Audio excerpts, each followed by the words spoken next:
Say hi. Hi! Family is Ray Jones's top priority. But with arthritis and other injuries making work difficult, Jones is having a tough time finding a job to support them. My body is brittle, you know. I can't really work a job anymore. I try to do much as I can around my house by doing things certain times. When I rake a yard, it takes me 2 or 3 hours to rake one part of the yard.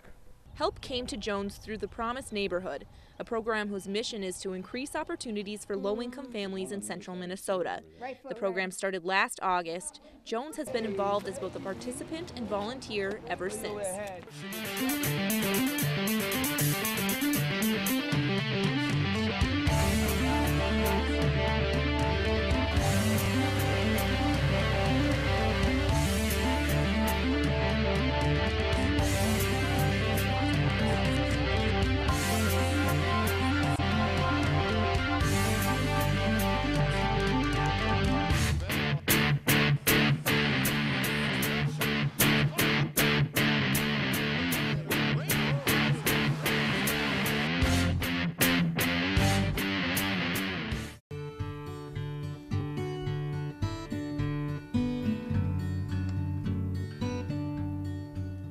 Welcome to Common Possession.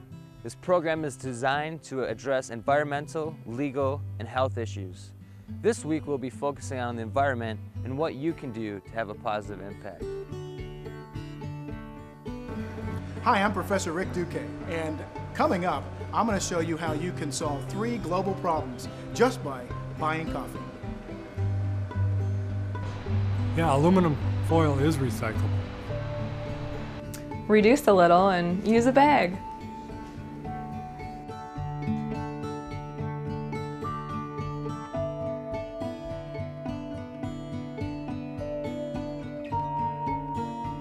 That's why the lines in the road are yellow. All right, I gotta get going, guys. I got class and whatnot. I'll see y'all later.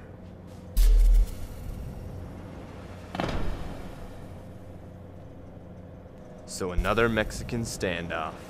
I guess that's how it's gotta be.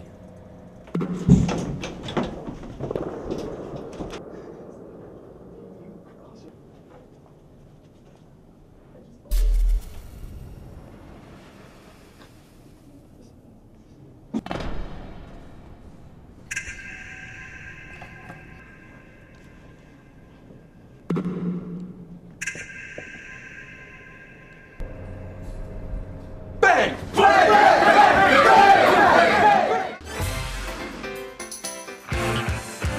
Tonight on UTVS News, green with envy, what trouble a tree napper could face. And the poor economy is affecting how students eat at school. But first, 300 student athletes.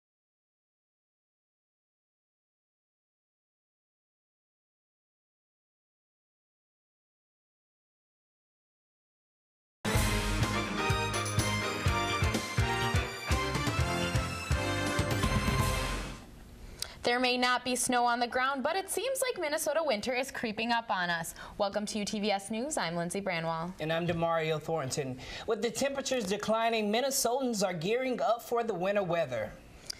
Yes, and St. Cloud Athletic.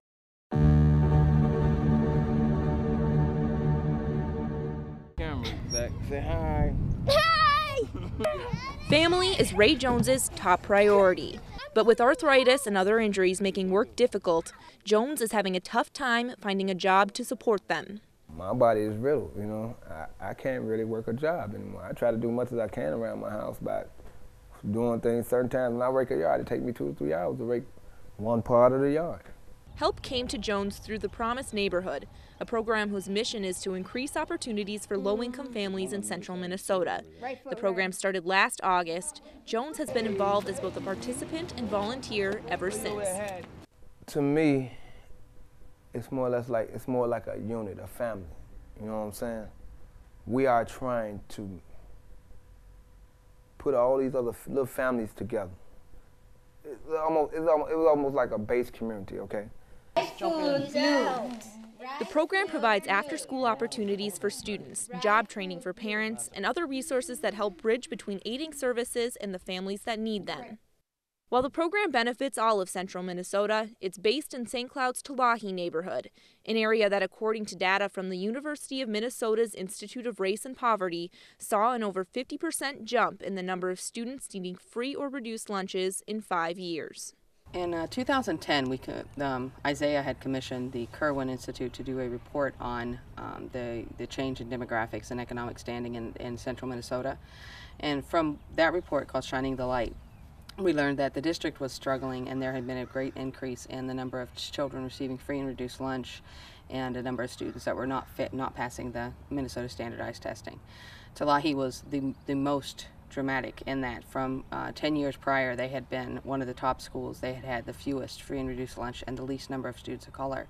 Now they're at 86% students of color and 86% free and reduced lunch.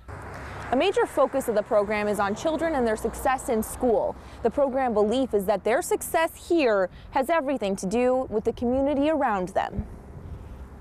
This is not something, we don't want to, poverty is not anything that's ever going to go away. One of the things that I've always said is that it's really hard for a parent to focus on how good their children are doing in school when they're worried about what they're going to feed them or how the electricity is going to get paid. What we really want to do is be able to see specifically young families, because it's hard starting out, be able to sustain their lives and be able to care for their children and be able to be involved in their children's school. All right. No problem. The Promise neighborhood stems from a U.S. Department of Education initiative, but it isn't federally funded, meaning the program relies on donations and volunteers. Right this way, the back way. You ready to come back? Volunteers like Ray, who helps coach basketball. He hopes to not only help others through the program, but for the program to be able to give him the boost he needs to start his own cooking business. I'm messed up. My body messed up, but I know one thing I ain't gonna never stop doing is cooking. Never. But setbacks seem to continue for Ray and his family. The day we interviewed Ray, he had just learned that his girlfriend had lost her job, leaving them both unemployed and with 2 children to care for. All right. Yet if there's anything this program teaches, it's hope. What do you get out of this? What does this program mean to you? It means a brighter future. I have older kids. I have 19, 18, and 13-year-olds, but I have a 4-year-old and a 3-year-old. And I would really like to be able to see them succeed and have the quality education that they deserve, as well as all the other kids. Ray is confident the program will help him succeed too, and focus on his most important job, being a dad. You had to tell them to pick themselves up and scrub themselves off. It'd be better. Let's walk it off. Walk it off. Yeah. Once they walk it off, they start running.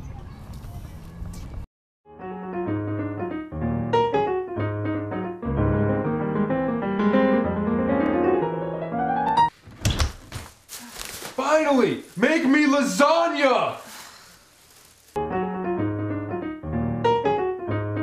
What did you do today? Stuff. I'm not taking off your shirt. Why? I'm looking for something that doesn't stick out so much.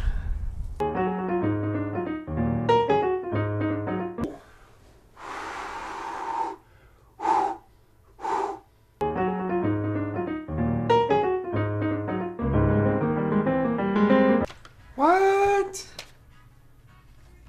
Why are you?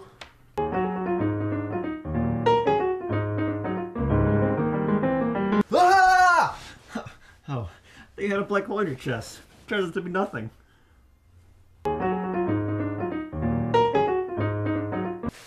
Honey, you'll never guess what happened today.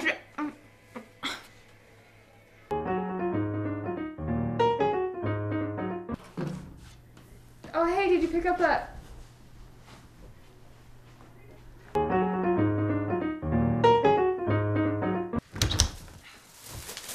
Make me lasagna. Now!